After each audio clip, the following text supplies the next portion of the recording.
Public recreational areas, which are part of the mutual benefits of a society, are key for promoting mental, physical, and societal health. They are here for our collective good, so let's use them and have fun-filled physical activities that will help us stay fit and healthy. Hey there, I'm Tamara McHale. Welcome to today's edition of Jamaica Magazine. Coming up on the pages, preparing for hurricanes and storms by making our roofs storm-proof. Also, the changing face of Capital City Kingston as redevelopment unfolds. And later, fabulous recreational spots to relax and enjoy with family and friends this summer. Stay tuned for all those and more after these messages.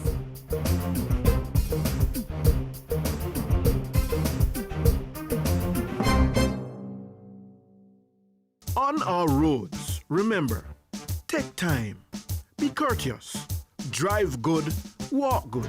Part of keeping our roads safe is ensuring the vehicles we drive are mechanically safe, meeting all roadworthy requirements. And besides that, we must be good drivers and avoid risk-taking and sensation-seeking behaviors which are prone to causing road crashes.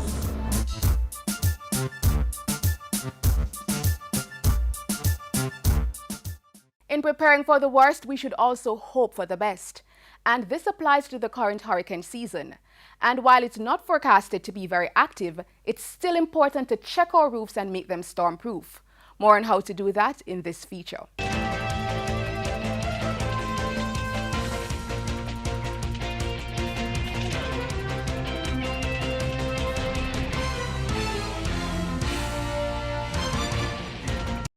Without a roof, a house has little value.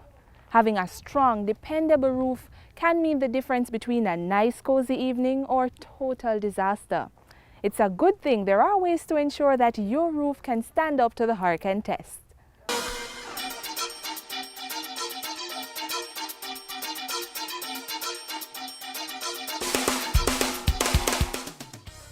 It's one of the most important parts of a building. A roof is the structure on the uppermost part of a building that protects the building and its contents from the effects of the weather. Roofs are made with concrete or timber frames. A concrete roof is exactly what it sounds like, a solid slab of concrete capping the top of your house. Timber frame roofs are more vulnerable to hurricanes if not properly constructed. The Caribbean has been experiencing an increasing number of powerful hurricanes, many of them packing winds that easily peel away timber frame roofs. But disaster officials say it's possible to hurricane-proof your roof, or at the very least, reduce the impact of storm-force winds.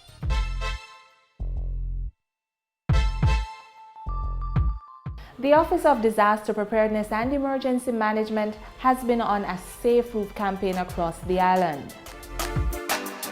The objective? To tell people how to build safer roofs, show builders and homeowners the different ways to properly secure a roof to a building, and explain how to reinstall roofs after a storm.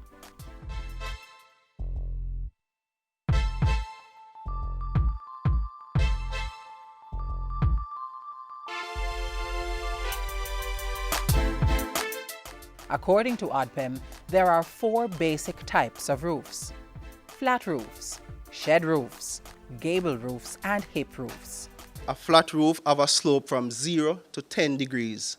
It's not horizontally completely flat. It have a 0 to 10 degree pitch. However, the shed roof now is a design or derived from the flat roof.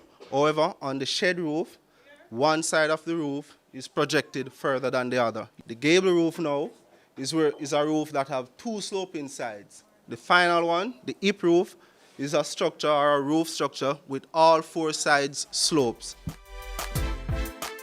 There are several different parts of a roof: the rafter, common or jack, the wall plate, ridge board, and the eave.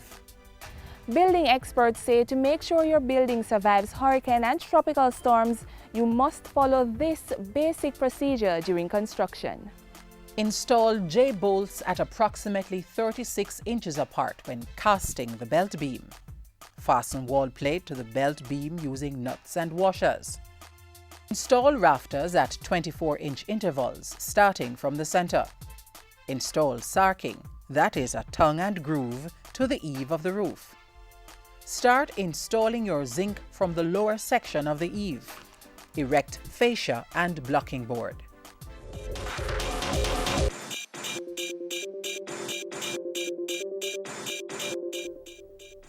The eave is one of the most important parts of the roof structure. This is where Gustav has the opportunity to lift the roof off. Now, we often use a very large overhang. Some person use 2 feet overhang, 18 inches overhang. Yes, the eave looks very attractive when it has this beautiful overhang, don't it?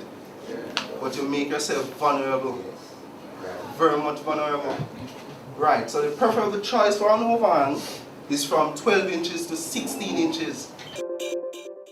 The Office of Disaster Preparedness and Emergency Management strongly recommends that when you are constructing a timber roof, you use J-bolts, hurricane straps, and you must construct box eaves or sarking eaves with blocking boards. This is to make sure that your roof is strong, durable, and able to survive hurricanes and tropical storms. It is always good to have a roof over your head, but it is better to have a strong hurricane-proof roof. For further information on how to properly construct your roofs, contact the Office of Disaster Preparedness and Emergency Management, ODPEM.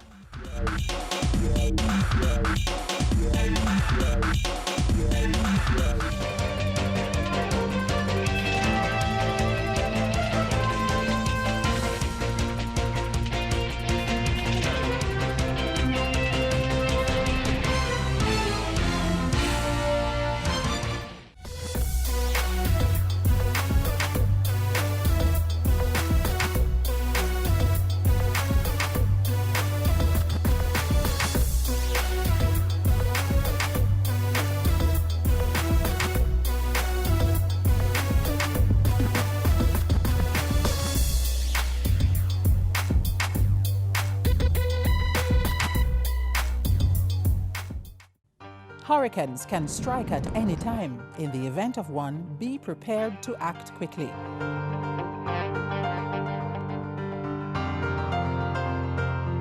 If a hurricane watch or warning has been issued, review your home disaster response plan. Map out likely routes to evacuate if your home is at risk, and confirm with relatives or friends you plan to stay with. Also, confirm the location of the nearest shelter. Check your emergency supplies and restock if necessary. Remember, disasters do happen, so be prepared. A cultural center of the world, a financial and corporate mecca. Just a few terms describing the dream for a redeveloped downtown Kingston. The reality of that dream is unfolding through a number of supporting initiatives. Let's take a look at those in this feature. The Urban Development Corporation, in association with the Jamaica Information Service, presents Urban Scope. The Urban Development Corporation, UDC, continues to advance and spearhead the redevelopment of downtown Kingston. Among the projects undertaken is the build-out of the festival marketplace, which comprises 3 components: a food bazaar or food court, the Victoria Craft Market, and a spacious car park, all on one compound. The food bazaar is designed in a park-like setting with outdoor seating and has 5 duplex vending shops. The facility also has an information and security booth. We believe that a facility like this will provide space for persons to relax, enjoy Jamaican food, the nice ocean breeze, and in general to use this space as part of their heritage. This increased activity is also expected to revitalize nightlife happenings in the downtown area. As for the car park component, this area will also be utilized as an entertainment venue. With the expansion of the facility and an increase in the number of persons coming into the space, the 110 vendors in the Victoria Craft Market will definitely benefit and see growth in their businesses. Once you have more persons visiting the area, they will then go into the craft market and their business will improve. The revitalization of the festival marketplace will add to the redevelopment of downtown Kingston, increase economic activity, and create new small businesses and employment. The festival marketplace precedes other redevelopment plans for the Kingston waterfront by the UDC. We hope to bring in international cruise vessels. We plan to have a floating pier close to this site as a start, and hopefully later on we intend to have Kingston Harbour developed as one of the stops for international cruise shipping. That long-term plan is to build a fender pier and deck adjacent to the food bazaar to facilitate cruise ship passengers. The UDC says to date, it has been making headway in its undertakings of the redevelopment of downtown Kingston. We have been very successful because most of the land that UDC owned is almost completely developed. We have about 4 lots left, and our development plan calls for the establishment, either built by UDC or in partnership with the private sector, residential complex, perhaps 10 or so stories overlooking the waterfront. The UDC also closed a number of real estate transactions in downtown Kingston, such as the lease of the Ideal Warehouse to CD Alexander Limited, the Downtown Transport Center to the Transport Authority, as well as the development of a car park on Petron Street. A city with so much history, Port Royal, and the Urban Development Corporation is integral in its preservation. The corporation is undertaking rehabilitation work on the old Naval Hospital at a cost of $80 million. The project is being financed by the Tourism Enhancement Fund, TEF. Phase 1 involves renovation to the roof of the main building and bathroom facilities, as well as the construction of a sewage system. Subsequent phases will carry out rehabilitative work to convert the complex into a multi-sensory museum space aimed at improving the visitor experience to Port Royal. The building is expected to house artifacts from the Port Royal glory days and the history of the town, as well as a covered pavilion area for large gatherings and events. The activity is part of the Port Royal Rehabilitation Project and is being guided by the Downtown Kingston and Port Royal Development Plan. It also forms part of the Port Royal Museum and Historic Walkway Project, which is foreseen to act as a catalyst for future development in the Port Royal area. The Urban Development Corporation, committed to making development happen for the people of Jamaica as it preserves the natural environment, traditions, customs, and spur economic growth. To learn more about the work of the Urban Development Corporation, call 656-8031 or visit their website at udcja.com. You may also follow them on Facebook, YouTube, Twitter, and Instagram, or visit their information center on the ground floor, Kingston Mall, downtown Kingston. Urban Scope was brought to you by the Urban Development Corporation in association with the Jamaica Information Service.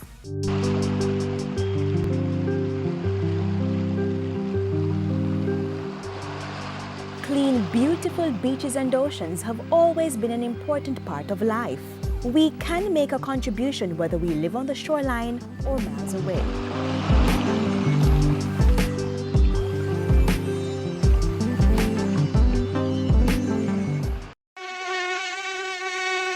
The Aedes aegypti is one of several types of mosquitoes found here in Jamaica and elsewhere in the world. Know them. They are small, dark mosquitoes with white lyre-shaped markings and banded legs. The Aedes aegypti mosquito lives in and around places where people gather and breeds anywhere water settles, such as artificial containers in and around homes and other buildings. It's a vector that transmits the virus that causes a number of diseases, such as dengue, chikungunya, and the Zika virus. Find them, destroy them. Cover water containers to prevent mosquitoes getting inside. Dispose of garbage containers to prevent water settling in them.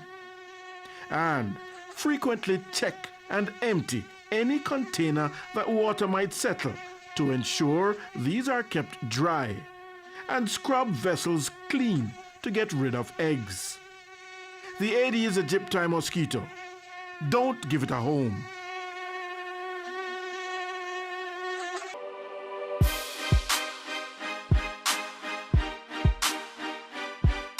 A new government has been formed. Hear their plans as each minister shares their vision. Watch Issues and Answers this and every Sunday on this station to hear members of the cabinet talk about their portfolios and projections. That's Issues and Answers this and every Sunday for your one-on-one time with the ministers. Recreational spaces play an important part in the development of people, and governments over the years have been ensuring this is a critical part of Jamaica's development plans. As a result, there are numerous UDC-managed public recreational spaces to choose from this summer. Take a look at these fabulous spots where you can chill out with family or friends. Wondering where to go for fun, excitement, or the opportunity to hang out with family and friends? Look no further. The Urban Development Corporation has a wide variety of recreational facilities, including beaches for your enjoyment. Journey with us to the western end of the island, which is known for its white sand beaches, Westmoreland to be exact. There you will find the Long Bay Beach. Long Bay Beach Park is found along Negrill's sparkling 7 miles of white sand beach. Open daily from 9 a.m. to 5 p.m., the beach has picnic benches in the park and changing facilities. Visitors have more than 9 hectares of beach to enjoy at Long Bay Beach Park. On the north coast, the jewel of Caribbean waterfalls reigns supreme at Dunn's River Falls. Dunn's River Falls is one of the island's most outstanding natural treasures. It offers 600 feet of climbing pleasure for thousands of visitors and locals alike. The Dunn's River Falls and Park, which is a popular recreational spot all year round, is open daily from 8:30 a.m. to 4 p.m. In proximity to Dunn's River Falls is another of the UDC's managed and maintained facility, the multi-award-winning Green Grotto Caves.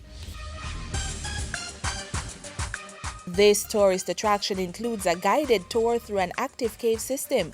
The experience is educational, historic, cultural, and a soft adventure. During the tour, emphasis is placed on protection of the natural ecosystem as the caves operate within the tenets of an environmental management system.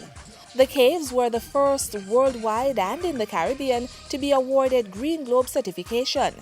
This certification confirms that the Green Grotto Caves maintain good environmental and social practices. Green Grotto Caves is open every day between 9 a.m. and 4 p.m. and has other facilities and amenities such as restrooms, a snack shop, a logo shop set on well-manicured lawns, and gardens. So we showed you those breathtaking beaches and recreational spots along the north and west coasts. Now it's time to travel to the east. There we'll explore the picture-perfect Reach Falls in Portland. These pulsating falls are situated in a luxurious tropical park found along 5 miles above Manchonil, a small fishing village. The attraction features a cascading waterfall, a picnic area, and a nature trail. The lush greenery of the montane forest and the refreshing pool beneath the waterfall promise a memorable experience. Reach Falls is open Wednesday to Sunday between the hours of 8:30 a.m. and 4:30 p.m. In Helsha, St. Catherine is the Fort Clarence Beach for the beach lovers. The 16-hectare beach park is a popular family fun day and picnic spot. It's also an ideal relaxation spot for residents of Portmore, Kingston, and neighboring communities. Our white sand, fish, and bammy and a clean atmosphere is one that guarantees the best beach experience. So this weekend, why not treat yourself? Opening hours are Wednesdays to Fridays from 10 a.m. to 6 p.m. and Saturdays and Sundays from 9 a.m. to 6 p.m. So when thinking of where to go for fun, excitement, or just to hang out with family and friends, remember to choose from our beaches, Long Bay, Bluefields, Dunn's River, and Fort Clarence. And for other activities, there are the Green Grotto Caves, Two Sisters Caves, and Reach Falls. The Urban Development Corporation, maintaining some of the island's finest beaches and recreational facilities for your enjoyment.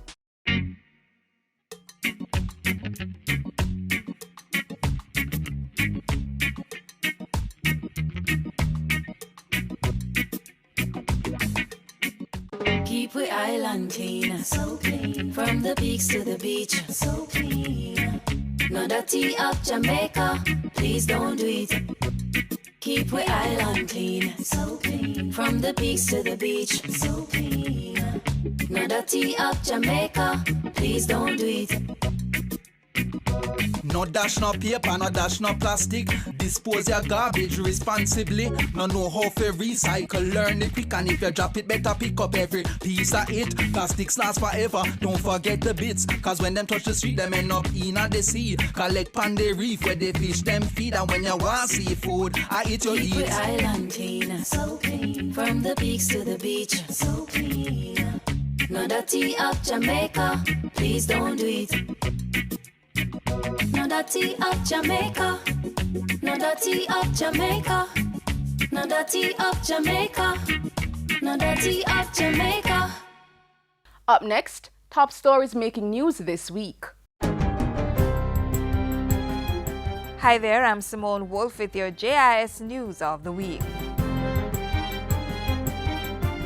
Prime Minister Andrew Holness announced on Friday that government had successfully completed the divestment of the Kingston Container Terminal KCT. Fees required under the concession agreement were yesterday paid over to the Port Authority, thus allowing for the transfer of the Kingston Container Terminal to the concessionaire. Kingston Freeport Terminal Limited therefore assumed operations of the Kingston Container Terminal at 12 a.m. today.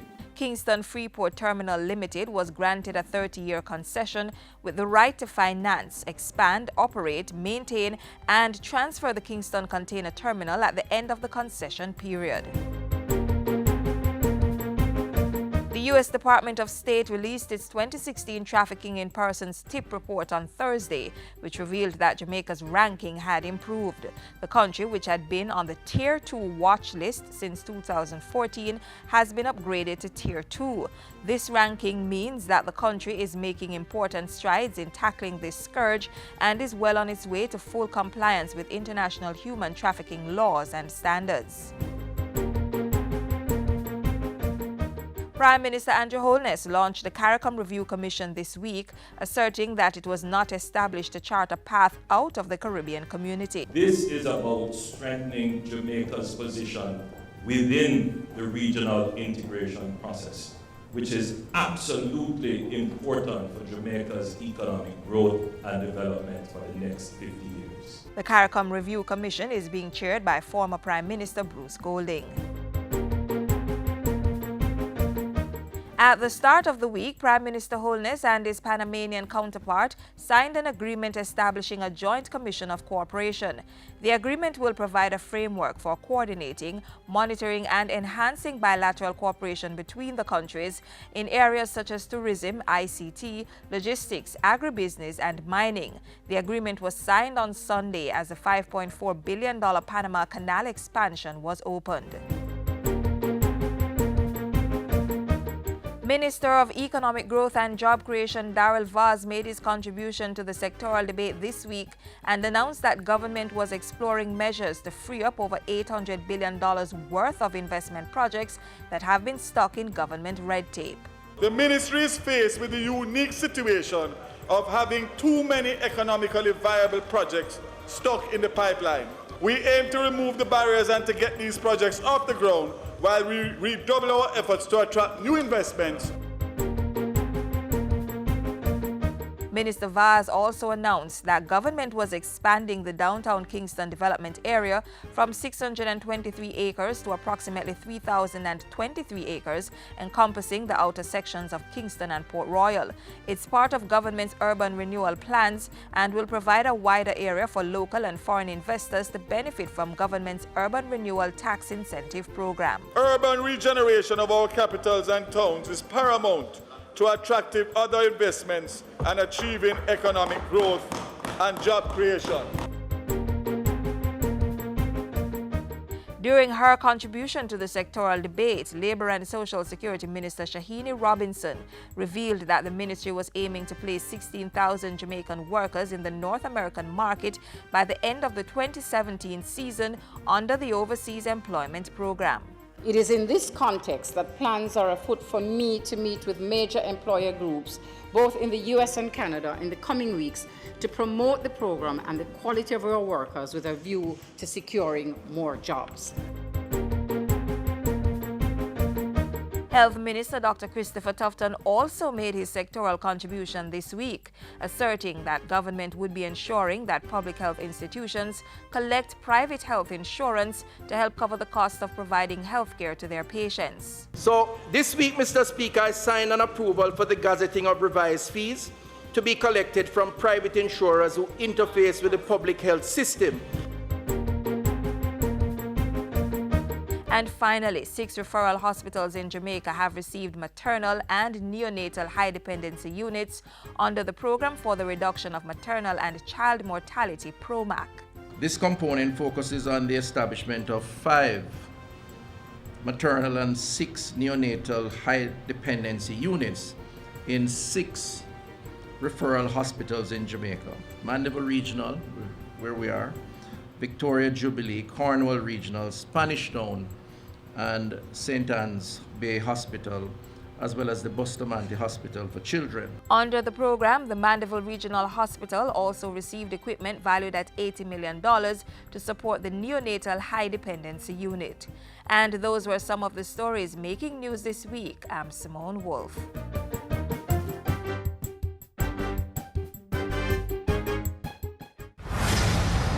Are you being promised lots of money, trips overseas, marriage, gifts, and other benefits without strings attached? What of jobs with excellent salaries but require no experience? You could become a victim of human trafficking, modern-day slavery, where you're forced to work or perform sexual favors. Remember, not everything that glitters is gold. If you or anyone you know has been a victim of human trafficking, call 811 or 1-888-PROTECT. Be wise, open your eyes, spot them, stop them. A message brought to you by the National Task Force Against Trafficking in Persons.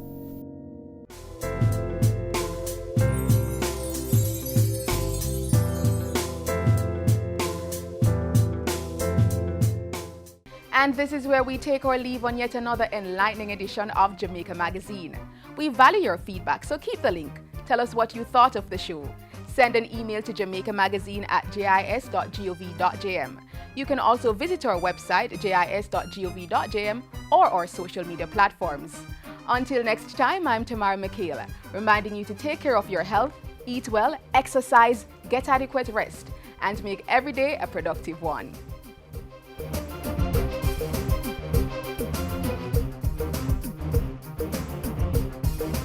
This has been a production of the Jamaica Information Service, the voice of Jamaica.